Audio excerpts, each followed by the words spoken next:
Room ভাড়া নিবে। তা আমার আম্মুরও আত্মীয় স্বজন যেগুলো আছে ওগুলো আমার আম্মুকে বুঝে না, টাকার জন্য হেল্প করে যেটাকে বলে, আর আম্মুকে অতটা দেখতে পারে না। তারপর যেটা হয় ভাড়া থাকে, তারপর আমার যেটা বুঝ হয়, আমি যখন হওয়ার পর আমি আমার আম্মুকে যদি জিজ্ঞেস করতাম আম্মু বাবা কে, আম্মু বলতো যে তোমার বাবা নাই, তোমার বাবা মারা গেছে, কিন্তু ভাইয়াও বলতো না যে এটা আমাদের বাবা। তো আমরা ওনাদের বাড়ির চোখেই দেখতাম। বাড়িটা কার নামে ছিল? বাড়িটা ছিল আমার দাদির নামে। দাদি তখন বেঁচে ছিলেন? হ্যাঁ দাদি বেঁচে। দাদি কি আচরণ করতো আপনাদের সঙ্গে? ভালোই, তো উনিও আমাদের পরিচয় দিতেন না যে উনি আমার দাদি, এমনিতে দাদি ডাকতাম, কিন্তু বুঝবার পরে জানি যে এটা আমাদের আসল দাদি, দাদা দাদি। ওকে, যাই হোক, সেই প্রসঙ্গে আমরা আসবো। হ্যাঁ, তারপর যেটা হয় আর কি, আমার আম্মু তখন একটা দাবি করে যে ওনার সম্পত্তি ওনাকে দিতে হবে, ওনার মেয়ে হয়েছে, এখন ওনার মেয়ের নিয়ে কোথায় দাঁড়াবে। তো একসময় ওনাকে বলে যে বাড়ি ছাড়া তুমি চলে যাও। তখন আমার আম্মু বলে যে চলে গেলে আমি কই যাবো, কই থাকবো, আমার তো এখন ছেলে মেয়ে আছে, তুমি আমাকে কিছু না কিছু একটা দাও। তো যেহেতু জায়গা জমির পর আম্মুকে অনেক টর্চারিং করে, আম্মুকে মারধর করে, মেরুদণ্ড ভাঙিয়ে দেয় পিঠে। আর আমার আব্বু প্রভাবশালী লোক, যেটা বলে নেতা, রাজনীতি করতে। হ্যাঁ, বাবার উপরে কেউ আবার কথা বলতো না। তো আমার আম্মুকে অনেক মারধর করার পর আমার মামা, ছোট মামা, ওনাকে বনসই দেয় যে আমার আম্মু আর এলাকায় কখনো আসবে না, আমার আম্মুকে নিয়ে দূরে চলে যাবো, আর কখনো এই এলাকায় আমার আম্মু ডিস্টার্ব করবে না আমাদের। তো তারপর আমার আম্মু এটা মেনে নিতে পারে না। আচ্ছা, যে সম্পত্তিগুলো আপনার দাদা লিখে দিলেন আপনার মাকে, সেগুলো কি দলিলপত্র কাগজপত্র আপনার মার কাছে ছিল? বাট মারধর করার পর ঘরে যত জিনিসপত্র ছিল ওরা নিয়ে গেছে, আমাদের বের করে দিছে। তারপর আমি তখন বুঝি, প্রায় আমার বয়স, এটা মনে 2002 সালে কিংবা 3 সালের ঘটনা। এগুলো তো পরবর্তীতে আপনার মার কাছ থেকে আপনি শুনেছেন? হ্যাঁ, মারধর যখন করছে সেটা আমার মনে আছে যে আমার আম্মুকে মারছে। তখন আপনার বয়স কত ছিল? কত যেটাকে বুঝে একদম অল্প বয়স, একবার 5 থেকে 6। দেখেছিলেন আপনি ওই সময়? দেখছিলাম যে আমার আম্মুকে ঝাড়ু দিয়ে পিটাইতেছে, আমার আম্মু অনেক মোটা ছিল, আর আমার আম্মু চুল পায়ে পর্যন্ত পড়তো। আমার আম্মুকে চুল ধরে চুল কাইটা দিতেছে, আমার আম্মু চুল, এই চুল নিয়ে মানুষের দেখাবি এগুলা। আর আমার আম্মু কিন্তু যেটা বলে মহাখালী শিশু ক্লিনিকে MBBS একটা ডাক্তার ছিল। তারপর আমার আম্মুকে বলে যে তুই কোনো জায়গায় কর্ম করে খাবি, ওই সুযোগটাও তোরে রাখবো না। বড় বড় কাঠের জিনিস ওইগুলো দিয়ে আমার আম্মুকে অনেক মারধর করে, কেউ যে ফিরাই বড়ও পারে না। তো আমি ওটা দেখা আমি আমার খালার ডাইকা নিয়ে আসছি যে খালাম্মা আম্মুরে মনে বাড়িওয়ালা মারতেছে। পরে আমার খালাম্মা যাই চলে, আমার খালাম্মা আমার ছোট মামারে নিয়ে যায়। ছোট মামা এগুলো শুই না, বলে যে ও তো পাগল হয়ে গেছে, ওর মেন্টালি সমস্যা আছে, ওরে আমরা নিয়ে যাবো, আপনি একটা বন শুই দেন, আমরা যেভাবে ওকে নিয়ে যাবো। পরে বলে হ্যাঁ নিয়ে যেতে পারো, তোমাদের বোনের এক সত্য আছে, তোমাদের এই এলাকা যেন কখনো দেখি না, আর তোমার বোনের জন্য এই এলাকায় কখনো দেখি না, আর যদি দেখি তাহলে তো বুঝোই কি করতে পারি আমি। তারপর ওরা কি করে যে বন শুই দিয়ে আমার আম্মুকে নিয়ে আসে। নিয়ে আসার পর ওরা আমার আম্মু কোথায় থাকবে, আমার আম্মু এগুলো মাইনে নিতে পারে না যে আমি এত কিছু করে আমি কেন সম্পত্তির অধিকার পাবো না, আমার ছেলে মেয়ে তো ওদের। তো আমার আম্মু কি করে থানার সাহায্য নেয়, থানার লোকরা আসে, তো আমার আব্বু কিছু টাকা দেয় ওনাদেরকে, আমি যেটা শুনছি আমার খালাম্মার মুখের থেকে। টাকা দেওয়ার পর চলে যায় পুলিশেরা, আর এটা নিয়ে বিষয়টা ঘাটাঘাটি করে না, বলে যে তুমি এগুলো করো না, তোমার সমস্যা করতে পারে, আমরা তোমাকে সবসময় পাহারা দিতে পারবো না, দেখা গেছে তোমার হাজবেন্ডের লোক এসে তোমাকে ডিস্টার্ব করতে পারে, তখন কি করবা। তো আমার যেটা সৎ মা, উনি আমার আম্মুকে ডাইকা নিয়ে যায়, নিয়ে আমার আম্মুর সাথে ভালো কথা বলে, হ্যাঁ তোমাকে জায়গা জমি এগুলো আমি ব্যবস্থা করে দেবো, তোমার কোনো সমস্যা হবে না। তো উনি কি করে যে কিছু তাবিজ তোমার যেগুলো বলে পাগল করার মতো কিছু, ওইগুলো আমার আম্মুকে খাওয়াই দেয় মাংসের সাথে। তারপর আমার আম্মুর সাথে সাথে আইসা একা একা হাত নাড়ায় নাড়ায় আন্তাজি মান্তাজি কথা বলে, আর একা একা কোরআন শরীফ পড়ে, মানে কিরকম জানি একটা হয়ে গেছে, এক ধরনের পাগলামি। ছেলে মেয়েদেরকে দেখতে পায় না, কাউকে দেখতে পায় না, মানুষের সাথে কেমন খারাপ আচরণ করে, আর আমার নিয়ে ঘরে থাকে না। ওকে, প্রিয় শ্রোতা, এই পার্টে আপনাদের সবার দৃষ্টি আকর্ষণ করছি আমরা রিয়েল লাইফের একটা ছোট পার্ট, এরকম যেখানে অনেক বেশি প্রশ্নবিদ্ধ হতে পারে, যুক্তি একেবারে নাও খাটতে পারে, but this is a part of life. যেমন আমরা অনেক সময় ভূতের অনেক ধরনের গল্প শুনে থাকি, যেটা কারো কারো কাছে একেবারে আজগুবি, কারো কারো কাছে কোনো যৌক্তিকতাই নেই, কারো কারো কাছে বৈজ্ঞানিক ভাবে প্রমাণিত না। এই যে ঘটনাটিও বললো তাবিজ কবজের ব্যাপারটি, সেটাতে বিশ্বাস অবিশ্বাস করা একান্তই আপনার ব্যক্তিগত ব্যাপার, কিন্তু এটা জীবনের একটা অংশ। বিশ্বাস করবেন কি করবেন না সে বিষয়টি আপনার উপর আমরা ছেড়ে দিলাম, কিন্তু আমরা আমাদের জায়গা থেকে জীবনের গল্প যেহেতু প্রচার করছি, সুতরাং ও যেটা ফিল করেছে সেটা ও বলার অধিকার রাখে, সুতরাং ওটাও বলবে। হ্যাঁ, তারপর যেটা হয়, একটা আম্মু আমার বাসায় থাকে না, তো আমার ভাইয়া তখন ধরেন 10-12 বছর, আমরা এক ভাই এক বোনে। তারপর আমার আম্মু কি করে, আমাকে নিয়ে দৌড়াদৌড়ি করে, রাস্তায় দৌড়ায় যায়, অনেক দূর দূরে দৌড়ায় জায়গা, আর আমি যদি হাত ছাড়ি আমাকে হাত ছাড়ে না, আমাকে গলা টিপা ধরে, আমার বুকের উপরে দাঁড়ায় থাকে, আমাকে অনেক মারধর করে। আর আমি খালি বলতাম আম্মু তুমি এটা কি করতেছে, তুমি কি পাগলামি করতেছে নাকি, আমি এগুলো বলতাম, আমি ডরে আম্মুর কাছে যাইতাম না। তারপর আম্মু আমাকে নিয়ে যেত, আম্মু আমাকে খুব লাইক করতো, মানে মানসিক ভাবে ঠিক ছিল, একটা রান্না বান্না বলেন, গোসল করেন, সব দিক দিয়ে ঠিক, কিন্তু একা একা কথা বলতো। এরকম করতে করতে আমার ভাইয়া আমাদেরকে, আমার আম্মুকে আর কেয়ার করে না, আমার ভাই আমার ছোট খালার কাছে চলে যায়। একটু জানতে চাই, আপনার ভাইয়ের সাথে আপনার বয়সের ডিফারেন্স কত? আমি আমার ভাইয়ের 7 বছরের ছোট। ওকে, হ্যাঁ, তারপর তারপর যেটা হয় যে আমার ভাইয়া গাড়ি লাইনে ডিউটি নেয় আমার ওটা কি মামার খালের সাথে। বাসায় গিয়ে?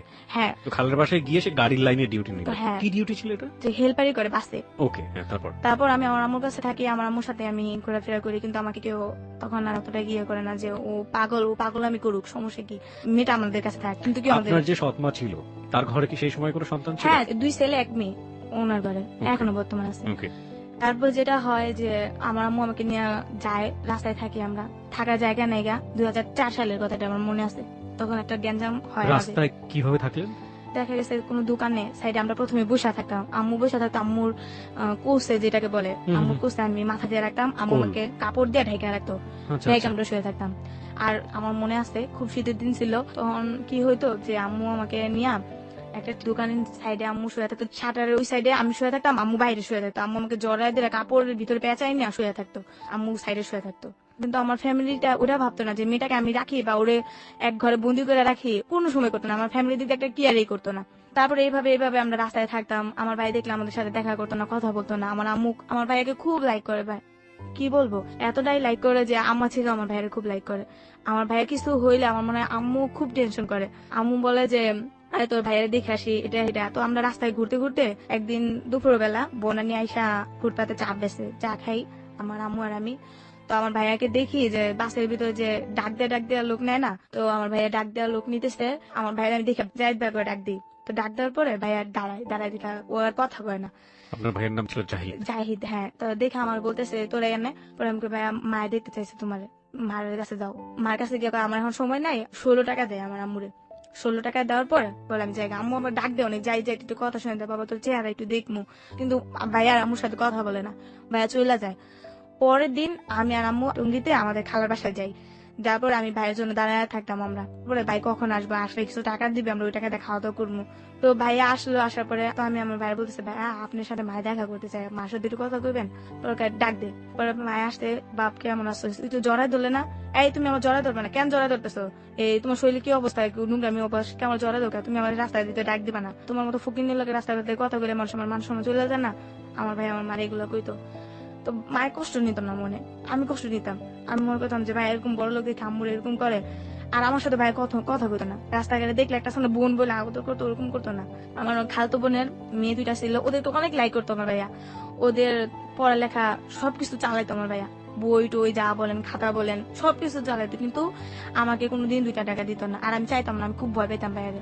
তারপর যেটা হয়, আমার খালার বকাবকি করে, তুই আমার ছেলেটা নষ্ট বানাইছিস, আমার ছেলেটা আমার দেখতে পারে না, আমার ছেলেটা কি করছিস তোরা, আমার ছেলে আমাকে দেখতে পারে নাকি, এরা বলছে দেখে না। আমার খালা তকাতকি করে, আমার আম্মু তকাতকি করে। তারপর আমার ভাই আমার আম্মুকে কোমরে বেল দিয়ে মারতে যায়, তো আমি আমার ভাইয়ের ধরে দেখে, ভাই মারে না মারে আমাকেই মারে, অনেকগুলো থাপ্পড় মানে অনেকগুলো ঘুষি মারে, আর কখনো এদিকে যদি দেখি তাহলে ঠ্যাং ভেঙে দিমু, তোর মারি না কখনো আবি না, এই মুখ তোরা কখনো দেখাবি না। মা বলে ডাকতো না ওনাকে? আর না, কখনই আমার মারে মা বলে ডাকতো না, আমার মা ভিক্ষা করতো দেখে অবহেলা করতো। ও মানে ওই সময় তো উনি ভিক্ষা করতেন? হ্যাঁ, আমরা তো খাইতে পারতাম না, তো আমার আম্মু আর আমি চাই খাইতাম, আমি চাইতাম, আম্মু দাঁড়ায় থাকতো। আপনার তখন বয়সটা কত, আপনার যদি মনে থাকে, মানে যে সময়টা আপনি লোকজনের কাছে চাইতেন, আপনার মা কি করতেন? বয়স কত সঠিক আমি বলতে পারি না, তখন 2005 সালের ঘটনা এটা। 2005 সালের ঘটনা, তার মানে খুব বেশি দূরে তো না। হ্যাঁ, আপনার যদি এখন 18 বছর হয়ে থাকে, তাহলে 2005 সালে তো বুঝতে পারছেন প্রিয় শ্রোতা, ও মোটামুটি বড়ই ছিল সেই সময়টা, হ্যাঁ। বছর দশকের মতো বয়স। ওকে, হ্যাঁ, তারপর? তারপর ভিক্ষে করতে গেলে সময় বাসা বাড়িতে যদি চাইতে যেতাম, তাহলে ওনারা বলতো কাজ করে খাইতে পারো না, ভিক্ষা করো কেন, তোমার আম্মুর দেখতে সুস্থ সবলে মনে, কিন্তু আম্মু হাঁটতে পারতো না, অনেক কষ্ট করে হাঁটতো। এমবিবিএস ডক্টর, সে ভিক্ষা করছে? বিশ্বাস যদি অনেক জায়গায় আম্মু আমাকে নিয়ে গেছে হেল্প করার জন্য, ওনার অনেক পরিচিত লোক ছিল। দেখা গেছে যে আপনার মতিঝিল TNT কলোনি আছে না, ফকিরাপুর, ওইখানে একটা আমার মামা ছিল। তো আমার মামা একটা সরকারি জব করে, উনি ওই কোয়ার্টার পাইছে। আমার আম্মু কিন্তু তখন ওই ব্রেন ভালো, আম্মু আমাকে নিয়ে যায়, নিয়ে যাওয়ার পর তো ওইখানে কলোনিতে আমাদের ঢুকার পর আমার মামি যেটা, উনি আমাদের এই অবস্থা দেখা উনি আমাদেরকে ঘরে নেয় না, উনি বলে তুমি নিচে বসো, এই সিঁড়িতে থাকবা, আমি খাওয়া দাওয়া যা যা লাগে ব্যবস্থা করবো, কিন্তু তখন আমাদের হেল্প করে না। আপনার মার একটা মানসিক বিকলাঙ্গ অবস্থা তৈরি হয়েছিল সেই সময়টাতে, আসলে উনি এমবিবিএস থাকলেও ওনার কিছু করার নেই, হ্যাঁ। কারণ উনি তো মানসিক ভাবে অপ্রকৃতস্থ। হ্যাঁ, হ্যাঁ। প্রিয় শ্রোতা, আপনাদের সবার দৃষ্টি আকর্ষণ করছি, আজকে মনি আছে আমাদের সঙ্গে। মনি তার জীবনের গল্প নিয়ে এসছে এখানে, এবং মনির জীবনের গল্প কোথায় গিয়ে দাঁড়াবে আমরা কেউ জানি না। আমরা শুধু বলতে চাই, প্রত্যেকটি জীবনের গল্পই আমাদের কাছে অসম্ভব রকমের মূল্যবান। এক একটি রত্ন হচ্ছে এক একটি জীবনের গল্প। আজকে 69তম পর্ব চলছে প্রিয় শ্রোতা, এবং আপনাদের সবাইকে আমি রিকোয়েস্ট করছি, মনিকে নিয়ে একটি রেডিও স্ট্যাটাস আমাদের ফেসবুকে দেওয়া আছে, ওখানে চলে আসুন, ওখানে গিয়ে মনিকে নিয়ে কমেন্টস করুন, প্রশ্ন করুন। মনিকে আমরা সেগুলো পড়ে শোনাবো, মনির কালেকশনে সেগুলো থাকবে। আমাদের ফেসবুকের ঠিকানা আবারও বলছি, www.facebook.com/hello8920। আবারও বলি, www.facebook.com/HELLO8920, দ্যাট ইজ hello8920। ওখানে গিয়ে আরজি কিপ্রিয়া নামে পেজটি পাবেন, এবং লাইক দেওয়ার সঙ্গে সঙ্গে আপনি hello8920 মেম্বার হয়ে যাবেন। হ্যাঁ মনি, তারপর একদিন হয় আমরা আমাদের ওইখানে এক জায়গায় চাইতে আমি আবার একটু খেলার অভ্যাস ছিল বেশি, তো যাওয়ার শেষে একটু খাওয়া দাওয়া হয়েছে, একটা বাসায় আমাদের খাইতে দেয়। ওই দিনকে আবার ওনার বিয়ে বাড়ির অনুষ্ঠান ছিল। খাওয়ার পরে ক্লান্ত হয়ে যায় আমার আম্মু, তো আমার আম্মু এক গাছের নিচে বসে থাকে, আমি একটা মেয়ের সাথে খেলতেছিলাম। মেয়েটা বলে, তোমরা কি করো? আমরা বললাম, আমরা চা খাই। তোমাদের এখানে বাড়ি আছে? হ্যাঁ, আমাদের এখানে বাড়ি আছে। আমার আম্মু ফুলের ব্যবসা করে, আমার আম্মু ফুলও বেচে খায়ও। আমি আবার একটু মিথ্যে কথা বলি, তো ওরা অনেক বড় লোক দেখতাম, তো এর জন্য এসব কথা বলতাম। ও বলে, আমি ফুল কিনে দিব আমারে কয়টা, আমি তোমার টাকা দিব। আমি ফুল তো নাই, তুমি আমাদের বাসায় যাবা, গেলাম তোমার ফুল এনে দিব, সমস্যা নেই, এটা বলি। মেয়েটা আবার ওর আম্মুর কাছে গিয়ে বলে, আম্মু আমি ওদের কাছে যাই, ওনারা ফুল দিব। তো ওর আম্মু আবার ওটা নেগেটিভ ভাবে নেওয়ার পর ওর আম্মু বলে কে যে ও ফুল নিতে যাবো না, এগুলো বাচ্চা চুরি করার কথা বলতেছে, নিশ্চয়ই ওরা বাচ্চা চোর। এটা বইলা আমার আম্মুকে নিয়ে ধরে নিয়ে যায়। আমার আম্মুকে ধইরা আমার আম্মুকে অনেক টর্চারিং করে ভাইয়া, এতটাই টর্চারিং করে, আমার আম্মুর গায়ে হাত তুলে, দুইটা লাঠি দেওয়া, ওরা পিটায়। আমার আম্মু এমনি তো অসুস্থ, আরো পিটায় আমার আম্মুরে। আর আমাকে বল, স্বীকার কর তোরা বাচ্চা চুরি করো, স্বীকার কর। যতই বলতেছি যে না আমার আম্মু বাচ্চা চুরি করে না, কিন্তু কেউ বিশ্বাস করে না। ওরকে স্বীকার কর, তাহলে তোর আম্মুরে মারবো না। তারপর আমি বাধ্যতামূলক স্বীকার করি, হ্যাঁ আমার আম্মু বাচ্চা চুরি করে, আমি এরকম মেয়ে নিয়ে যায়, আমার আম্মু চুরি করে, এগুলো আমি বলি। দেখতেছি যে আমার আম্মুর মারতেছে, তা আমার আর করার কিছু উপায় না। আম্মু আমার বলতেছে, মিথ্যা কথা বলতেছে না, সত্য কথা বলো, ওনারা আমার কি মারধর করবো। তারপর ওরা আমার আম্মুকে মারধর করে, বলে যে ও বাচ্চা মানুষ বলছে এটাই সত্য। তারপর উত্তরা থানাতে কয়েকজন পুলিশ আসে, আসার পর আমার আম্মুকে আর আমাকে ধরে নিয়ে আসে। একদিন থানায় থাকি, সকালবেলা যাই, বিকেলবেলা আমাদেরকে মিরপুর যেটা বলে ফকিরখানা, ওইখানে ট্রান্সফার করা হয়। তখন কিন্তু আমার আম্মু আমাকে গায়ে তুললো না, আমাকে বলে, এটা তুমি কেন বললা যে আমরা বাচ্চা চুরি? মা তোমার তো মারতেছে, আমি তো সহ্য করতে পারতেছি না। তো আম্মু আর আমাকে কিছু বলে না। তো ওইখানে আবার পড়ালেখার সুযোগ আছে ভাইয়া। তো প্রথমে আমাকে একটা পড়ার যেখানে এখানে ভর্তি করে দেয় একটা রেশমা আপা, ওনার কথা না বললেই হয় না, উনি আমাকে পড়াশোনার দিক দিয়ে অনেকটা হেল্প করে ওই সময় ফকিরখানাতে। হ্যাঁ, তো এখানে আমাকে পড়াশোনার করতে প্রথমে আমাকে আট করালো কিছু। তো আট করানোর পরে প্রথমে ওইখানে আমি ফার্স্ট হয়ে যাই। ওইখানে থাকি প্রায় 2 মাসের মতো। আচ্ছা, ফার্স্ট হওয়ার পরে ওনারা আমাকে চিন্তা করলো যে আমাদের পুবাইল একটা ফকিরখানা আছে, ওইখানে ট্রান্সফার করে দিবে আমার মা মেয়ে দুজনে। তো এখানে আমাদের ট্রান্সফার করে দেয়। দেওয়ার পর ওইখানেও একটা স্কুল আছে মেয়েদের জন্য, ওইখানে স্কুলে আমি ভর্তি হই।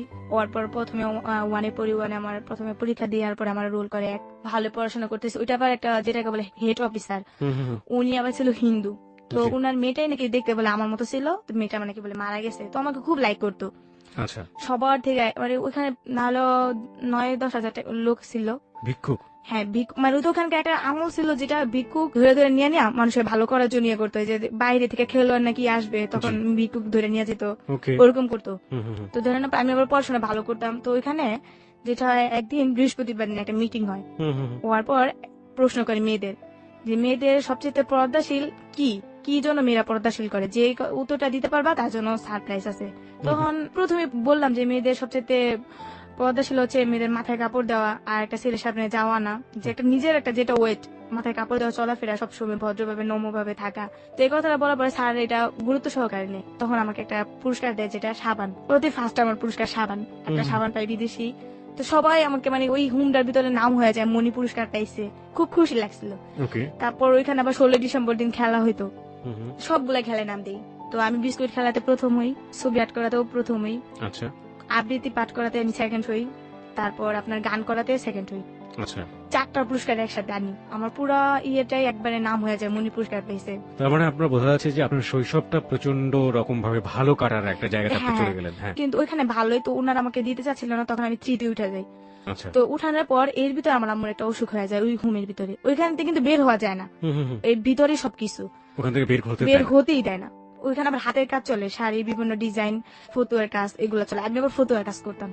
ওইখান থেকে আপনাদেরকে এগুলো করে নেওয়া হতো। হ্যাঁ, বিনিময়ে আপনাদেরকে কি দিত? খাবার, টাকা দিত না, খাবার তো আছেই, টাকা দিত। তো বাজার করতে হলে আপনারা কোথায় যেতেন? আমরা বাজার করবো, ওখানে একসাথে রান্না করে সবাই সিরিয়াল ভাবে দিত। আচ্ছা, টাকাগুলো কি করতেন আপনারা? আর আমরা যে টাকা, ওই টাকা হাতে রেখে দিতাম। তারপর দেখা গেছে একটা দোকান আছে আপনার, ওখান থেকে কি কেউ ভালো হয়ে তাকে ছেড়ে দিত পরবর্তীতে? ভালো তো হইতেই দিত না। যেমন আপনাকে ধরে নিয়ে গেছে, হুম, তো আপনার একজন আত্মীয় স্বজনের মাধ্যমে আপনাকে আসতে হবে ওইখান থেকে। হুম, ওইখান থেকে আপনার হেড অফিসে যাইতে হবে তেজগাঁ থেকে আপনার বনসই কইরা ওইখান থেকে ছাড়াই নিয়ে আসতে হবে আত্মীয় স্বজনের মাধ্যমে। আর যদি মেয়ে থাকে, দেখা গেছে মেয়েদেরকে আপনার বড় একটা ভালো চাকরি দিয়ে শেষ পর্যন্ত বিয়ে বের করে দিবে। তারপর আমার আম্মু একটা প্রচন্ড টাকার ওষুধ পড়ে যায়, পাতলা পায়খানা যেটাকে বলে। ওইপর আমার আম্মুকে ডাক্তারের নেওয়া ট্রিটমেন্ট করা হয়, কিন্তু আমার আম্মু ভালো হয় না। তারপর আমার আম্মুকে কি করে, জিজ্ঞেস করে যে তোমার কেউ আছে নাকি। আমার আম্মুকে ঠিকানা বলতে বলে। আমি বলি আমার আম্মু ততটা ইয়ে নেই, আমার যতটুকু মনে আছে আমি বলছি টঙ্গী, যেটাকে একটা ঠিকানা আছে নিরসপাড়া বললাম। বলার পর উনি ওই ঠিকানা অনুযায়ী আমার খালাম্মার বাসায় গেল। হুম, আমার খালাম্মা এই 2 বছরের ভিতরে নাকি অনেক বিশ্রাইছে আমাদের, বাট কোনো খবর পাই নাই। তো যখন আমার খালাম্মা শুনছে, তখন আমার খালা আর আমার মামি আসছিল। তো আসার পর আমার খালা মামি এসে আমার দেখছে যে আমার আম্মু খুব অবস্থা খারাপ। ও এর ভিতরে যেটা হয়, আমার আম্মু একদিন ড্যানিশ খেতে চায়। ড্যানিশ কি? ড্যানিশ খাবার একটা জিনিস, ওকে, হোয়াটএভার ইট ইজ, একটা এক ধরনের ফুড। হ্যাঁ ওইটা খাইতে চায়। তখন আমার কাছে টাকা নেই। আমার আম্মু খাবার দেখে আমার খুব কান্নাকাটি লাগতেছিল যে আমার আম্মু খাইতে চাইছে, বাঁচবো না মরবো কোনো ঠিক ঠিকানা নেই। তো আমার আম্মুকে চিরা পানির উপরে রাখতো, মানে এর বেশি কিছুই খাইতে পারতো না। তো আমি কি করি, তখন আমি হাতের কাজ করি। হাতের কাজ করার পর এক ধরনের মিশিং এর কাজ ওইখানে আসে, মিশিং এর নতুনই আমি কাজ করি। তো ওই দিন 2টা পিস করি, করার পর আমার হাতে নিডেল ঢুকে যায়। নিডেল ঢুকার পর ওই হাতে আমার অনেক জখম হয়, মানে এতটাই রক্ত হয় যেটা বলার বাইরে। তো ওইখান থেকে আমি প্রায় 200 টাকা পাই। 200 টাকা পাওয়ার পর ওই টাকা দিয়ে আমার আম্মু জিনিস গুলো কিনে আনি, কিছু ওষুধও কিনি। তাই ওষুধ কি, যেমন বাইরে কিছু স্টাফ আছে, স্টাফদেরকে বললে উনি বাইরে থেকে জিনিস আইনা দেয়। আচ্ছা, তো স্টাফদের কিছু ঘুষ দিতে হয়। তো স্টাফদের বলছি, বলার পর স্টাফরা অনেক কিছু আনছে। আনার পর আমার খালা মামি ওরা দেখতে আসলো। তো আসার পর আমার মামিরে দেখে তো আমি খুব মানে হয়ে গেছে, আমার একটা আত্মীয় স্বজন আসছে। তো ওরা বললো যে আপনাদের বোন নিলে নিতে পারেন, কিন্তু মেয়েকে আমরা দিব না। তো বললো কেন, কারণ মেয়েটা অনেক ভালো স্টুডেন্ট, এই মেয়েটার ভবিষ্যৎ আমরা নষ্ট হতে দিব না। কারণ আপনারা যেটা শুনছি, ওর বাপ মা কেউ নাই, মা থেকেও নাই, মা একজন অসুস্থ, জানি না কি করবে মেয়েটার বয়সে। তো আমরা চাই ওকে দিব না, ওকে আমরা ভালো কোনো জবে দিয়ে দিব, আমরা মেয়েটাকে দিতে পারবো না। তো আমার আম্মু বলে আমার মেয়ের স্যার আমি কখনো চাবো না, আমার মেয়ে বাঁচতে হলে মা মেয়ে একসাথে বাঁচবো, আর মরতে হলে আমরা মা মেয়ে দুইজনই মরবো। তো আমাকে ছাড়া তো আমার মামাকে বাঁচানো সম্ভব না, একমাত্র আমি আমার আম্মুকে দেখি। তো আমার খালারা বললো যে না দেখেন স্যার, ওনার তো শেষ সম্বল ওনার মেয়েটাই, তো একটা যে কোনো একটা ইয়ে করেন। তো স্যারের আমাকে দিতে চায়নি, কারণ আমি ভালো একটা স্টুডেন্ট, স্যারেদের ওটা খুব ভালো একটা ইয়ে হয়ে এই গেছে। যে ফকিরখানার বর্ণনাটা আপনি দিচ্ছেন, এই ফকিরখানাটা কোথায়? এটা পুবাল চৌধুরী পাড়া। মোবাইল চৌধুরী পাড়াতে এটা একটা ফকিরখানা? হ্যাঁ এটা কি সরকারি? হ্যাঁ সরকারি। ওকে। তারপর যেটা হয়, পরে আমার আম্মুকে, তারপর ওরা তেজগাঁ যায়। এই ফকিরখানার নামটা কি আপনার মনে আছে? আমি ফকির, হ্যাঁ চৌধুরী নামই পাড়া ফকির? ফকিরখানা, হ্যাঁ চৌধুরী পাড়া ফকিরখানা, ফকিরখানা, হ্যাঁ। ওকে। তারপর আমার আম্মু আর আমাকে নিয়ে আসে ওইখান থেকে, একটা ট্যাক্সিটা ওরাই ভাড়া করে দেয়। তারপর ওরা বলে দেখেন মেয়েটার ভবিষ্যৎ নষ্ট হইতে দিয়েন না, যদি কোনো সমস্যা পড়েন আপনারা আমাকে জানাবেন, আমরা মেয়েটার যা কিছু করবো, তারপর মেয়েটার ভবিষ্যৎ নষ্ট হইতে দিয়েন না। তারপর যেটা হয়, রোজার মাস, আমার আম্মুকে ট্যাক্সিটা করে আমাদের নিউজ আনে। তো রাখবে কোথায়, আমাদের খালা একজন আপনার ছেলে নিয়ে থাকে, আমার ভাইয়াও থাকে, 2 ছেলে নিয়ে তরতেগালায় থাকে। তো ওইখানে আমাদের উঠালো। আমার আম্মু তো প্রায় বিছনায় পড়া। তো আমার আম্মুকে মানে বাঁচার কোনো কায়দাই নেই আমার আম্মুর, ওই যে একটা অসুখী পড়ে গেল আম্মু। আর আমার আম্মু তো সবসময় বড় লোকের তো বলতেই পারেন যে ভালো পরিবেশে থাকা অভ্যাস, এগুলাকে ওনার সহ্য হচ্ছে না। তারপর একটা মানে এতটাই অসুস্থ হয়ে গেছে যা বলার বাইরে। তারপর আমার আম্মুকে চিকিৎসা করানো হয়নি, আম্মুকে ভালো করে গোসল টোসল করায়, ভালো কিছু খাবার দাবার করাইতে দিল। আমি আমার আম্মুর সেবা যত্ন করতাম। তো রোজার মাসে যে শুনছে আমরা আসতে, আমার ভাই আর আসেনি আমাদের দেখতে, আমার ভাই চলে গেছে। বুঝি নাই, কোথায় আসলো আপনার ভাই? মানে আমাদের তো নিয়ে আসলো, আমার ভাইয়া গাড়িতে ছিল। থাকার পর আমার খালাম্মাতে শুনছে, খালাম্মার বাসায় গেছে। কোথায় নিয়ে গেল আপনাদেরকে? আমাদের নিয়ে গেছে আমার ছোট খালার বাসায়। আর ওইখানে আসছে আমার মেজু খালার বাসায় গিয়ে বললো যে তোর আম্মু আসছে, তুই তোর আম্মুকে দেখতে যা। আপনার ভাই থাকতো মেজো খালার বাসায়, আপনারা গেছেন ছোট খালার বাসায়, রাইট? ছোট খালার বাসায় থাকতো আমার ভাইয়া। তো আমার ভাইয়া গাড়ি চালাইতে গেছে, তো ওই দিনকে নামছে গাড়ি থেকে। আমার পর সরাসরি আমার মেজু খালার বাসায় গেছে। মেজু খালার বাসায় যাওয়ার পর মেজু খালা বললো যে এমন এমন তোর মা আসতে, এমন এমন আমরা এমন জায়গা থেকে আসছি। তারপর এই কথা শুনি না, ও আর আমাদের দেখতে আসেনি, ও ওই দিক দিয়ে চলে গেছে। চলে যাওয়ার পর আমরা তো বাইরে দেখবো, আমার আম্মু কত আশা বাইরে দেখবে। তো ভাই আর আসেনি, তো আমরাই বসে আছি, আসে না খবর নেই, 2-3 দিন চলে যায় আর আসে না। খালাম্মা আমাদের অতটা কেয়ার করে না, খালাম্মা ছোট খালা করে তো করে না, মানে কিরকম হেলা করে। হ্যাঁ এরকম করতে পারছে। আমার মা আবার এক কথা সহ্য হয় না, আমার আম্মু খুব একটা ধরতে পারে রাগী লোক, অনেক রাগী, খুব জিদি। ওনার একটা কথা বলে ওনার সহ্য হয় না। তো ওনার কথা যে সারা জীবন কামাই করে তোদের খাওয়াইছে, এই বিপদে শুনতে হয় যদি আমার নাতে গেছে আমি কোথায় যাব। তারপর আমার আম্মুকে অতটা ইয়ে করে না, তো আমার আম্মু কি করে, ঝগড়া করে ওদের সাথে, সুস্থ হয়ে যায়। সুস্থ হওয়ার পর বের হয়ে আসে, তারপর আবার আমরা এই যে রাস্তায় থাকা শুরু হয়ে যায়। রাস্তায় থাকি, আম্মুর সাথে বিক্রি করি, এখানে ওখানে থাকি। আপনাদেরকে কি তাহলে ওই ফকিরখানা থেকে বেরিয়ে করে দিল? হ্যাঁ। আপনাদেরকে এক পর্যায়ে ফকিরখানা থেকে বের করতে চাচ্ছিল না, হুম। আবার আম্মার অসুখের কারণে আপনাকে শেষ পর্যন্ত আপনাদেরকে বিয়ে হলো। খালার বাসায় দিয়ে হ্যাঁ। আসলো। আচ্ছা, তো তারপরে আপনার যেটা হলো যে ওইখানে আপনার আম্মু ঝগড়া করলো, ঝগড়া করার পরে হলো না, ওখানেও এক ধরনের টানাপোড়েনের লাইফ, এবং শেষ পর্যন্ত আবার সেই ভিক্ষার জীবনে ফিরে হ্যাঁ গেলেন। হ্যাঁ। হ্যাঁ। তারপর যখন বিক্রি করতাম, যেটা হয় আম্মু বিক্রি করতাম, আমার খুব শরম লাগতো। টঙ্গী বাজার আমরা নিজে থাকি, তবে যেসব লোকেরা দেখছে ওদের সাথে ইচ্ছে করলে আপনি ফোনে যোগাযোগ করতে পারেন, সমস্যা নেই। তারপর আম্মু থাকতো, আম্মুর সাথে চাইতাম। তো আবার রাত হলে, দিন হলে আম্মু চাইতো, আম্মুর সাথেও চাইতাম। আম্মু ঘুমাইতো দিনে। কিভাবে চাইতেন আপনারা? কিভাবে চাইতাম যে কিছু সাহায্য করবেন, আম্মু আবার আমাকে শিখিয়ে দিতে এইভাবে, আমাদের কিছু সাহায্য করবেন। তো উনি বলতো কি সাহায্য করব, হ্যাঁ আমরা অভাবে পড়ে আসছি, এরকম এরকম। এক ধরনের মিথ্যা কথাও তো অনেক সময় ভিক্ষা করতে গিয়ে হ্যাঁ। বলতে হয়। আমার আম্মু বাট মিথ্যা কথা বলতো না, অনেকে আছে না যে জিজ্ঞেস করতো। তো এক পদে আমাদের টঙ্গীর মেয়র আজমতুল্লাহ, উনি একদিনকে আমাদেরকে বিকেল দেখে আমার আম্মুকে চিনে ফেলে। আম্মুকে দেখা সিকিউরিটি দিয়ে ঢাকায় নিয়ে যায়। আম্মুকে দেখা বলে তুমি এই জায়গায় কেমনে আসলা, এভাবে কেন, এরকম কেন তুমি। তো উনি দেখে আম্মু এগুলা বলে, আম্মু আবার এক পর্যায়ে তুই তুই করে বলে, দেখতেছ না তোদের কারণে আমাদের এখানে, মানে আম্মু এক পর্যায়ে ওদেরকে কেমন জানি, আমি চিন্তা করতেছি একটা মেয়র যেটাকে বলে চেয়ারম্যান, উনি আম্মুর সাথে এইভাবে কথা বলতেছে, আম্মু এইভাবে কথা বলতেছে, এটা অবাকের বিষয় না। তারপর দেখলাম একসময় আম্মুকে বলার পর আম্মুকে বলে হ্যাঁ তোদেরকে আমি হেল্প করবো কিছু টাকা দেবো, তখন আমাদের কি করে 500 টাকা দেয়। তারপর বলো অমুক দিন আসবি, তোদেরকে আমি একটা রুম টুম নিয়ে দেবো, তোদেরকে হেল্প করবো। তারপর যেটা হয়, একদিন বৃষ্টির সময়, খুব বৃষ্টি, মানে এতটাই বৃষ্টি, আমি আর আম্মু বসে থাকি বৃষ্টির সময়। রাস্তা থাকতেন কই আপনারা যখন ভিক্ষাটা করতেন? সারাদিন আমরা জায়গায় জায়গায় গিয়ে বিক্রি করতাম, উত্তরা, নিউজপাড়া, টঙ্গী, এগুলাতে বিক্রি করতাম। বেশিরভাগই উত্তরা যেতাম, কারণ উত্তরা আমি না টঙ্গীতে করতাম না, কারণ আমার কিছু বান্ধবী ছিল যেটা নিউজপাড়া, আমার আম্মুর সাথে চাইতে সময় আমার খালাম্মার বাসায় যখন যাইতাম না, তখন আমার বান্ধবীগুলো আমি দেখতাম না, ওরা যখন মার্কেট করতে আসতো না রাতে, আমার দেখতাম আমি ভিক্ষা করতেছি না, দেখলে না ওরা আমাকে পরে শরম দিত, তুই ভিক্ষা করস, তোদের সাথে আমি কথা বলবো না, তোদের সাথে দেখতে আমার মানে আমাকে শরম দিত এক পর্যায়ে, আমি খুব শরম পেতাম। এই জন্য আম্মুরে নিয়ে আমি দূরে দূরে যেতাম, দূরে দূরে বিক্রি করতাম আমরা, কিন্তু কাছে করতাম না। তারপর রাত্রে শুয়ে থাকতাম আম্মুরে নিয়ে। তো এক সময় দেখা কোথায় যেত শুয়ে থাকতেন? টঙ্গী বাজার। বাজারের মধ্যে? হ্যাঁ, বাজারের মধ্যে শুয়ে থাকতাম। সমস্যা হতো না কোনো? আসলে একটা যুবতী মেয়ে, যুবতীও না, একটা ছোট মেয়ে বলতে পারেন, তখন আমি সাবালিকা হইনি যেটাকে বলে। দেখা গেছে একসময় শুয়ে থাকতাম, একদিন যেটা হয়েছে তখন আমের সিজন, তখন আমরা চাইতে গিয়ে প্রায় অনেক আম পাইছি, আমাদেরকে অনেক আম দিছে।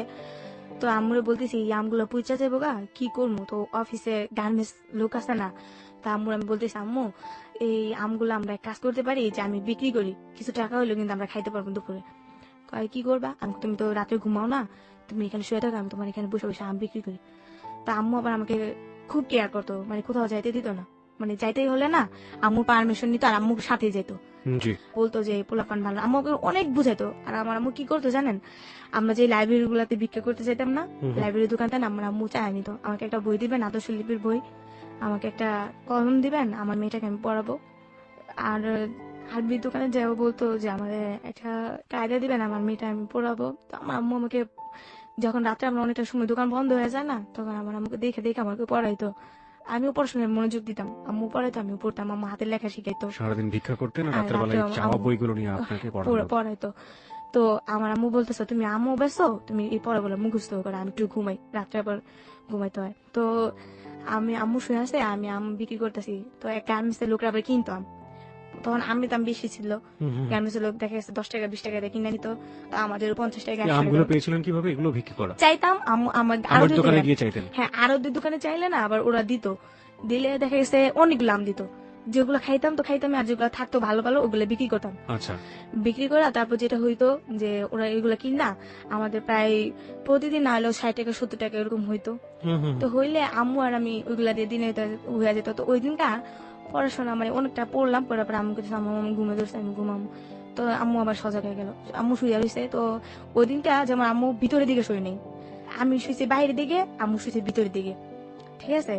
তো ওই দিনকে একটা লোক, ওটা উনি কলা বিক্রি করে, তো ওই দিনকা আমি শুয়ে আছি, যেমন বুঝতেই পারে একটা শোয়া কিরকম, আমি সোজা হয়ে শুয়ে আছি। তো উনি আমাকে কি করে যাওয়ার সময় টাচ করে, সেটা বলে অনেক মানে প্রচন্ড আকারে টাচ করে। একবার করে আমি সেটা বুঝতে পারিনি, 2-3 বার করে আমি ফালতু ঘুমতে উঠি। তো আম্মুকে বলি, আম্মু লোকটা দেখে লোকটা চলে যায়। তো চলে যাওয়ার পর আম্মুকে তো বলি যে আম্মু এমন এমন সে আমাকে টাচ করছে। তো আম্মু আর জিনিসটা করে নাকি, আম্মু বলতেছে যে থাক এবার থেকে তুমি ভিতরে যাবে। আম্মু আর সারা রাত ঘুমায় নেই ওই দিনকার পর থেকে আর কি। আম্মু জায়গায় থাকে, আমি ঘুমাই, আম্মু জায়গায় থাকে। আম্মু দিনে ঘুমায় আর রাতে আমি ঘুমাই, আম্মু জায়গায় থাকে। ওই যে আমাকে করতে হয়।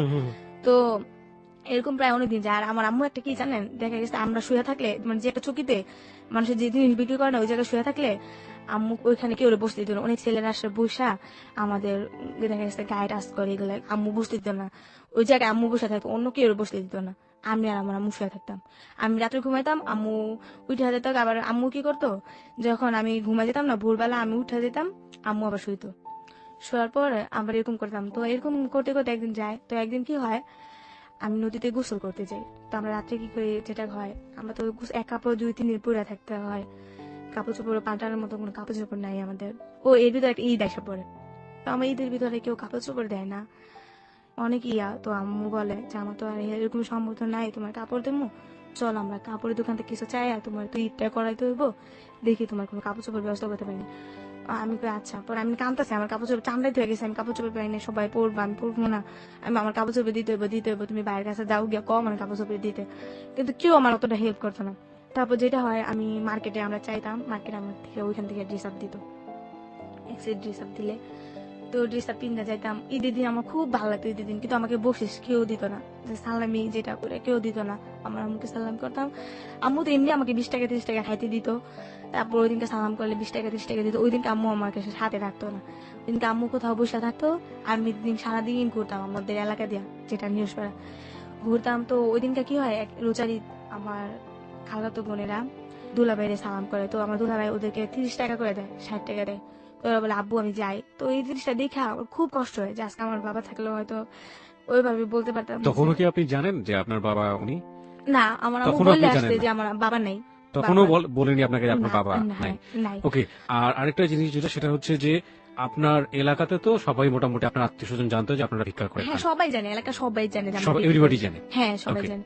তারপর যেটা হয় যে আমি এই ভিক্ষা করার ভাগ্নিগুলো আমাকে নিয়ে যায় না ঘুরতে, যে ওরা ভিক্ষা করে, ওরা দেখলে পরে আমাদের মান সম্মান নষ্ট সব হবে। সবাই সবাই দূর দূর করে তাড়িয়ে হ্যাঁ দিত। ও আমার এটাও কি 2005 সালেরই ঘটনা? হ্যাঁ 2005 দিকে। 2005-এ রয়েছে আমরা এখন হ্যাঁ, পর্যন্ত। হ্যাঁ। ওকে, হ্যাঁ, তারপর? তো এই জিনিসটা দেখে আমার খুব কষ্ট লাগে, যে আজকে যদি আমার বাবা থাকতো, তো আমার বাবাও আমার বলতো যে আম্মু নাও বকশিস, যাও ঘুরে আসো। তারপর আমি আমার বান্ধবীর সাথে, আমার কিছু বান্ধবী ছিল এমনিতে কথাবার্তা বলতাম, ওদের সাথে ঘুরতে মুড়তে যা, আবার রাতের বেলা আইসা বসতে আম্মুর কাছে, আইসা আবার আমরা রাস্তায় থাকি। দিনের বেলা আবার পোলাও মাংস যাই খাইছি, আমার খালাম্মার বাসায় খাইছি, মামির বাসায় খাইছি, ওখান থেকে আবার প্যাকেট করে দিছে, পলিশিং করে দিছে আমার আম্মুর লেগে লয়ে গেছি। তো আমার আম্মু আবার কি গরু মাংস খায় না, কারণ গরু মাংস ভিতরে নাকি আম্মু কি মিশাই দিছে, এরপর থেকে গরু মাংস আম্মু খায় না। তা আম্মু পোলাও একটু হলে খাইছে, খায় প্রায় খায়নি। তো ওইগুলো আমি খাইছি। প্রায় একটু বড় এলাম, 2007 সালের ঘটনা। বউবাজার আমরা বিক্রি করতাম। তো একটা যেটা বলে খ্রিস্টান স্কুল, চায়নার কোরিয়ানের মেয়েরা আছে না, তো ওইখানে থেকে ওই মেয়েরা যেমন একটা স্কুল দিছে, ওনাদেরকে গরিব দুঃখী মানুষদেরকে খাওয়ায় এবং ওইখানে পড়ায়। তো ওইখান থেকে একটা লোক আমরা চাইতে গেছি। তো ওই লোকটা আমার আম্মুরে বলতেছে তুমি কি করো, তুমি পড়াশোনা করো? আমি বলি না আমি পড়াশোনা করি না। পরে বলতেছে পড়াশোনা করো না? আমি বলি না। পরে আমার আম্মুকে বলতেছে আপনি মেয়েকে পড়াশোনা করাবেন? তো আমার আম্মু বলতেছে আমাদের গরিবের আর পড়াশোনা, খাইতেই পারি না আর পড়াশোনা। তো বলতেছে আপনি মেয়েকে যদি পড়াশোনা করেন তবে আমি কিছু হেল্প করতে পারি। পরে বলতেছে কি হেল্প? পরে স্কুলটার কথা বললো, স্কুলটা আমাদের এলাকার ভিতরে নিউজপাড়া দিকে। তো আমরা বললাম হ্যাঁ। তো আমিও রাজি হইলাম। আম্মু প্রথমে রাজি হয়নি, যে পড়ালেখা করলে আমার চাইবো কি, খামু কেমনি, এগুলা বললো। তো তারপর আমি বললাম না আমি পড়বো, আমার অনেক ইচ্ছা। যখন স্কুলের মেয়েরা চায় না ভাইয়া, তখন খালি মনে হয় যে আমি যদি পড়তে পারতাম, যদি খালি একটু পড়তে পারতাম, আমিও তো একটা মানে স্কুলের ব্যাগ নিয়ে যেতাম, স্কুলের পোশাক পরতাম, এগুলো খালি মনে হইতো আর কষ্ট লাগতো। তো আমি বলছি না আমি পড়বো। তা আম্মু কয় আচ্ছা ঠিক আছে পড়, সমস্যা নেই। তো ওইখানে পড়তে যেতাম। প্রথমে আমাকে কি করলো, আমাকে বলছেন কোন পর্যন্ত পড়ছি, আমি বলছি ওই যে 3 পর্যন্ত পড়ছি। আমি ওইখানে 4 এর আমাকে নিল ইন্টারভিউ, যেটাকে বলে 4 এর নিল। তো 4 আমি টিকে গেলাম। এটা কি খ্রিস্টান মিশনারি স্কুল? হ্যাঁ, কিন্তু ওইখানে ধর্ম বই আমাদের পড়ায় না, আমাদের মুসলমানের যে ধর্ম বইটা ওইটা পড়ায় না, এছাড়া সব পড়ায়, বাট ইংলিশ যেগুলো আছে সবই পড়ায়। ওকে, এখানে আপনাকে কে দিল ভর্তি করে? একটা টিচার আর কি। ওখানকারই একজন টিচার? হ্যাঁ, হ্যাঁ। ওকে, হ্যাঁ। তারপর ওনারা আর কি টুকাই ছেলেদেরকে নিয়ে মেয়েদেরকে নিয়ে ওখানে পড়াশোনা করায় আর কি। তো ওখানে আমাকে ইন্টারভিউ নেওয়া হয়, তো আমি টিকে গেলাম। নেওয়ার পর আমাকে 4 ভর্তি করানো হয়। জি। 4 ভর্তি করানো হওয়ার পর যাক ওখানে পড়াশোনা করি, ভালো একটা মানে সানডে ক্লাস হয় শুক্রবারে সানডে ক্লাস হওয়ার পর ওখানে রুটি দেয়, তারপরে নাচ শিখায়, এরকম অনেক কিছুই, জি। খুব একটা আনন্দই। তারপর যেটা হয় ওইখানে গোসল করতে গিয়ে ওখানে একটা কাজ হয় যে ওখানে একটা পুষ্করণী আছে, ঠিক আছে ভাইয়া? তো আমি কি করতাম, সকালবেলা গোসল করতে গেলে তো একদিন যেটা হয় মাছ ধরতে যেতাম। জি। আমরা কয়েকটা ফ্রেন্ড আছে, ওইখানে গোসল করতে করতে একটা মেয়ের সাথে পরিচয়। আপনার মা তখন কোথায় থাকতো এই সময়টাতে? মায়ের চাইতো দিনের বেলা, তো আমাকে বলতো যে অমুক জায়গায় আয়সা পড়বো আমরা, অমুক জায়গায় কিছু টঙ্গি বাজার, আমরা রাতে আয়সা একসাথে থাকতাম। তো আম্মু একসাথে কি বাইরে থাকতেন? হ্যাঁ, আমার এর ভিতরে আবার আম্মু আমার রুম নেওয়ার অনেক চেষ্টা করছে। একটা রুম নিত বস্তির ভিতরে 700 টাকা, আর আম্মু দিতে পারতো না 700 টাকা। কি করতো ওখানে 700, তখন 500-700 টাকা রুম ভাড়া ছিল, কিন্তু আম্মু দিতে পারতো না। তো তখন আম্মু কি করতো, বিক্রি করে যে চালগুলা পাইতো না, এই চালগুলো অনেকটা চাল দোকানে পিঠার দোকানে বিক্রি করতো। আচ্ছা। বিক্রি করে যা পাইতো 100-200 টাকা করে বেচতো। আবার দেখা গেছে যেই বাসায় আমরা ভাড়া নিতাম ওই লোকের কাছে আমরা চাল বিক্রি করতাম, মাসে হিসাব করে আমাদের ভাড়া রেখে দিত। আবার কোনো বাসায় থাকতেও পারতাম না, আমাদের রুম ছেড়ে দিতে বলতো ভাড়া না দিতে পারলে। তো এখানে আমার একটা বান্ধবী, সারাদিন স্কুল করতেন এবং করে মার সাথে ওই বাজারে হ্যাঁ, আশেপাশে কোথাও ঘুমাইতাম। বইগুলো আমাদের সাথেই থাকতো, ব্যাগ আছে বাজারের ব্যাগ, ওই ব্যাগের ভিতরে থাকতো। তারপর যেটা হয় আমি তারপরের গল্পটা আমরা একটু পরে শুনবো মনি। আমরা এই পর্যায়ে ছোট্ট একটা বিরতি নিতে চাই, সংবাদের বিরতি। প্রিয় শ্রোতা, আপনারা শুনছেন হ্যালো 8920 এবিসি রেডিওতে। আরজি কিবরিয়া আপনার সঙ্গে রয়েছে আরজি কিবরিয়ার টিম। আপনাদের সবাইকে বলছি, মনিকে দেখতে চাইলে এই মুহূর্তে আপনারা চলে আসতে পারেন আমাদের ফেসবুকে। আমাদের ফেসবুকে ঠিকানা www.facebook.com/hello8920। আমি আবারও বলি www.facebook.com/hello8920। ওখানে যাবেন, যাওয়ার পরে আপনি লাইক দেবেন। লাইক দেওয়ার সঙ্গে সঙ্গে আপনি হ্যালো 8920 মেম্বার হয়ে যাবেন। সংবাদের পরেই ফিরছি, সাথে থাকুন। প্রিয় শ্রোতা, সংবাদের বিরতির পর আমরা আবারও ফিরে এসেছি হ্যালো 8920-তে। আরজি কিবরিয়া আপনার সঙ্গে রয়েছে, আর আপনি শুনছেন আপনার প্রিয় স্টেশন এবিসি রেডিও FM 89.2। প্রিয় শ্রোতা, এই মুহূর্তে ফেসবুকে হাজারো মানুষের ঢল নেমেছে মনিকে দেখবার জন্য। আপনি চাইলে নিজেও আসতে পারেন। আমাদের ফেসবুকের ঠিকানা www.facebook.com/hello8920। আমি আবারও বলি www.facebook.com/hello8920। ওখানে যাবেন, যাওয়ার পরে আপনি লাইক দেবেন। লাইক দেওয়ার সঙ্গে সঙ্গে আপনি হ্যালো 8920 মেম্বার হয়ে যাবেন। আপনি আরজি কিবরিয়া নামেও খোঁজ করতে পারেন, আরজে স্পেস KEBRIA, এবং এটা দিয়ে খোঁজ করলে আপনি দেখবেন যে আরজি কিবরিয়া নামে শত শত পেজ আছে। তার মধ্যে যে পেজটির সংখ্যা 2,90,000-এর কাছাকাছি, সেই পেজটি হচ্ছে হ্যালো 8920 পেজ।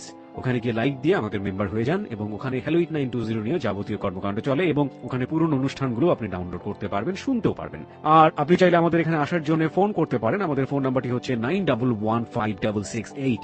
আমি আবারও বলি 91156668।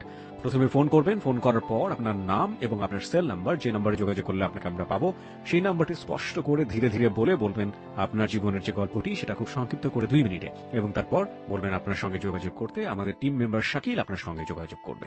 আমরা আবারও চলে যাচ্ছি মনির কাছে। হ্যাঁ মনি, তারপর একদিন নদীতে মাছ ধরতে যাই ফ্রেন্ডরা মিলা। মাছ ধরতে গিয়ে যে ওই লোকটা আমাদের ধরে ফেলে যে তুমি সবসময় মাছ চুরি করো এইটা, তো আমাকে হাত বাঁধে পিছনে, 2টা বাড়িও দেয় কর্মী ঠাল দেয়া। তখন আমি খুব ভয় পাইতেছিলাম যে মারবো, আজকে ছাড়বো না, মানে মাছ চুরি করতে না মাঝে মাঝে, তাই তো? হ্যাঁ। তারপর একটা মহিলা আসে, দেখতে খুব সুন্দর, নাম হচ্ছে জুই। উনি ডান্স করে। ওই মেয়েটাকে দেখা বললে কি, হ্যাঁ জুই কেমন আছো, তো তখন আমাদেরকে ছাইড়া দেয়। ছাইড়া দেওয়ার পর আমরা এই ফাঁকে পলাই তোলাই, কিন্তু ওইখানে আমাদের আরেকজনে ধরে ফেলে। ধরার পর তো বলতেছে তোমাদেরকে তো যাইতে বলি না, আমি জুয়ের সাথে কথা বলতেছিলাম। জুয়েরা বলতেছে কি হয়েছে ভাই ওদের? পর বলতেছে আরে জানো না এগুলা প্রতিদিনই মাছ চুরি করে, ওদের জন্য মাছ চাষ করে রাখতে পারি না, আজকে ধরছি, আজকে ওদেরকে ছাড়বো না। তারপর বলতেছে ভাই পোলাপান মানুষ তো ছাইড়া দেন, বুঝতে পারেনি। পরে বলতেছে আর করবেন এরকম? হ্যাঁ। আমি আপু আপনি খুব ভালো, আসলে আপনি না থাকলে আজকে আমাদের খুব মারতো। পরে একদিনকে কি হয় যে আমরা ঝালমুড়ি খেতে যাই। খাওয়ার পর ওই দিনকে আমি টাকা হারাই ফেলি, আমার কাছে 15 টাকা ছিল, হারাই ফেলি। তো লোকটারে ঝালমুড়ি দিতে বলি, লোকটা বানায় ফেললে। লোকটা বলে টাকা দেবো, আমি টাকা তো দেবো, টাকা দিয়ে আমি হারাই ফেলছি, ওইটা আমার মনে নেই। এখন তো লোকটা ঝালমুড়ি বানায় ফেলছে না, লোকটা ছাড়বে না, বলতেছে তোমাদের জন্য ঝালমুড়ি বানাইছি, এখন তুমি কি করবা, ঝালমুড়ি নাও আর টাকা দাও। আর আমরা টাকা দিই কই থেকে। তারপর ওই মেয়েটা দেখা বলতেছে কি হয়েছে ভাই? পরে আমি বলতেছি আপু আমি না টাকা হারাই ফেলছি এই জন্য আর কি আমাদেরকে বলতেছে। পরে ওই লোকটা বললো কয় টাকা হয়েছে? বলছে 15 টাকা। উনি বলতেছে ওদের আরো 15 টাকা ঝালমুড়ি দাও, ওটা খায়া যাক, আমি টাকা দিতেছি। আচ্ছা তো আমি বললাম আপনি আসলে আপু খুব ভালো। পরে দিল 29 টাকা। দেওয়ার পর ওনার সাথে ভালোই কথা বলতে বলতেছি। তখন উনি আমাকে ডাক দেয়, ডাক দিলে ওনার যত কিছু লাগে আমি কিনাই না দেই। উনি সিগারেট খাইতো, উনি আমাকে টাকা দিত, আমি সিগারেট এনে দিতাম। আচ্ছা। তো উনি আবার দোতলায় থাকতো, মেয়েদের মিলাও উনার না হলেও 7-8টা মেয়ে থাকতো। তো ওনাদের থাকতে থাকতে পরে আমি বলতাম আপা আপনি কি করেন? তো উনি একদিন বললো আমি ডান্স করি। আচ্ছা। পরে আমি বলতেছি তুমি করবা? তখন আমি চিন্তা করলাম আমি তো ভিক্ষা করলে মানুষের খারাপ কয়। তো উনারে বলছে আপা আমি আমার আম্মুর সাথে এমন এমন থাকি, আমি ভিক্ষা করি। ও বলছে তুমি তো বড় হইতাছো, মানুষের স্মরণ দিবে তোমাকে, কেন ভিক্ষা করো? তুমি একটা কর্ম করে তো খাইতে পারো, তোমার আম্মুকে তো চালাইতে পারো। তখন আমি অনেক জায়গায় জব নেওয়ার চিন্তা ভাবনা করছি, বাট আমাকে চাকরি দেয় নাই বলে একেবারে পিছি নাকি আমি। ও তখন আমাকে মেয়েটা বললো যে তুমি কিছু করবা? আমি হ্যাঁ করবো, তুমি ডান্স করতে পারো? তো আমি দেখাইলাম, ও বললো চলবে সমস্যা নেই। তো আমাকে নিয়ে গেল প্রথমে ওর এক ক্লাব ক্যামেরাম্যান আলম ভাই, ওনার কাছে নিয়ে গেল। তো ওনার কাছে নিয়ে যাওয়ার পর উনি আমাকে দেখা বলতেছে ও তো একেবারে ছোট, আর কি কাজ করবে? এই জুইয়া ভাই আপনাকে নিয়ে হ্যাঁ যাচ্ছে? তখন আমার ভালো ড্রেস আপও নেই। তো ওর একটা ড্রেস আপ আমাকে নিয়ে গেছে। হুম। ও কি করবে? ওরা দেখতেই তো বাচ্চা বাচ্চা মনে হয়। আচ্ছা। তো বলতেছে কিছু না আলম ভাই, আপনি খালি বলেন যে ও ডান্স করবে আর ও আমার অ্যাসিস্ট্যান্ট হিসাবে থাকবে।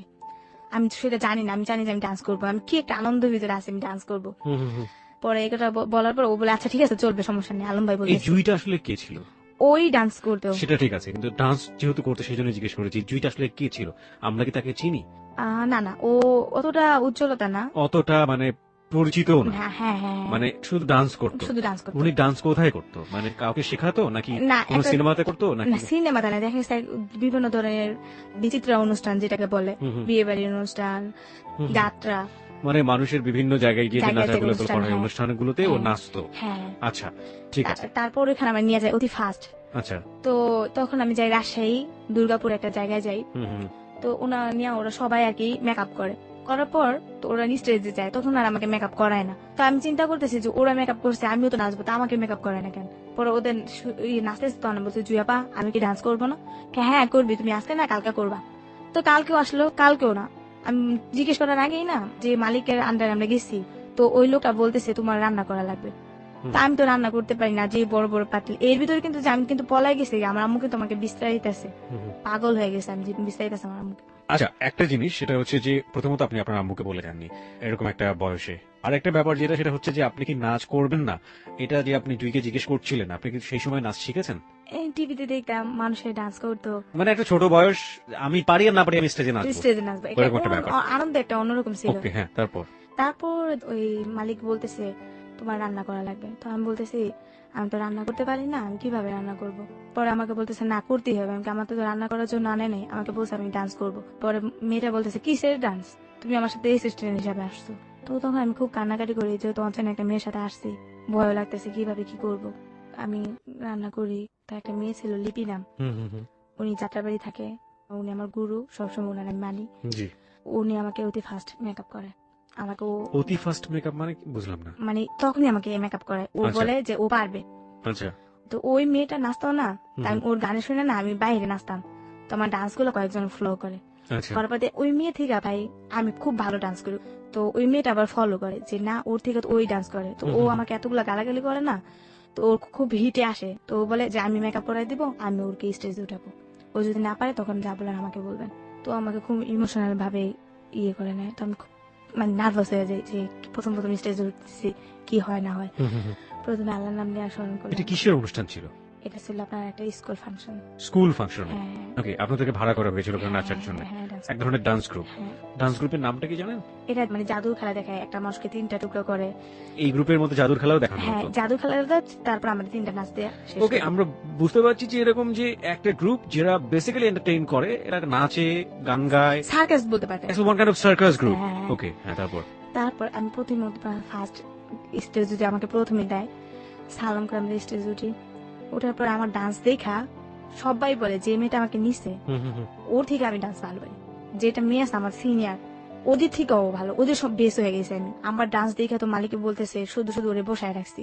এই মেয়ে থেকে তো আমার এই প্রথম নতুন মেয়েটাই তো ভালো কাজ করে, তো ওই মেয়েটা আমি খুব মানে ইয়ে করি যে ওর কারণে আজকে এতটুকু আসছি। বাট এখনো লাইক করি ওকে, আমি আর দেখি নাই।